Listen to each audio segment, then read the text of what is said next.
Dikelilingi perbukitan, danau yang luas, serta budaya Pasemah yang kental, Kabupaten Ogan Komering Ulu Selatan, atau Oku Selatan, bukan hanya kawasan wisata. Di balik keindahannya, tersimpan kisah panjang tentang pembentukan wilayah, identitas budaya, dan jejak kerajaan lama. Kabupaten Oku Selatan terletak di bagian selatan Provinsi Sumatera Selatan. Wilayah ini berbatasan langsung dengan Provinsi Lampung dan Bengkulu, serta dikenal karena keindahan alamnya, terutama Danau Ranau, danau terbesar kedua di Sumatera. Nama Oku Selatan merupakan bagian dari wilayah besar Ogan Komering Ulu yang kemudian dimekarkan. Selatan, menandakan posisi geografisnya yang berada di bagian paling bawah dari rumpun Oku. Kabupaten ini memiliki luas sekitar 3.500 km persegi, dan terdiri dari 19 kecamatan, termasuk Banding Agung, Buai Pematang Ribu Ranau Tengah, BPRRT, dan Muara II sebagai ibu kotanya.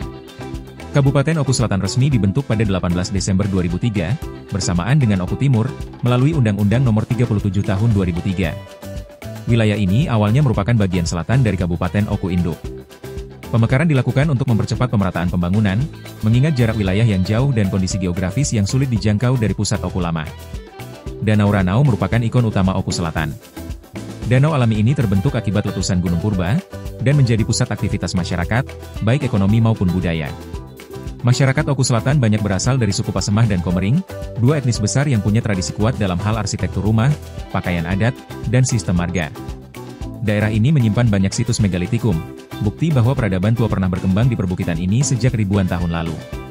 Di masa lalu, kawasan ini menjadi bagian dari jalur perlintasan dan perdagangan antara pesisir barat dan pedalaman Sumatera bagian selatan.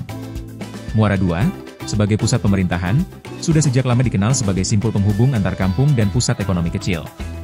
Kabupaten Oku Selatan bukan hanya tanah yang baru terbentuk di atas kertas hukum. Ia adalah lanjutan dari peradaban tua, budaya kuat, dan alam yang membentuk jati diri warganya sejak berabad silam.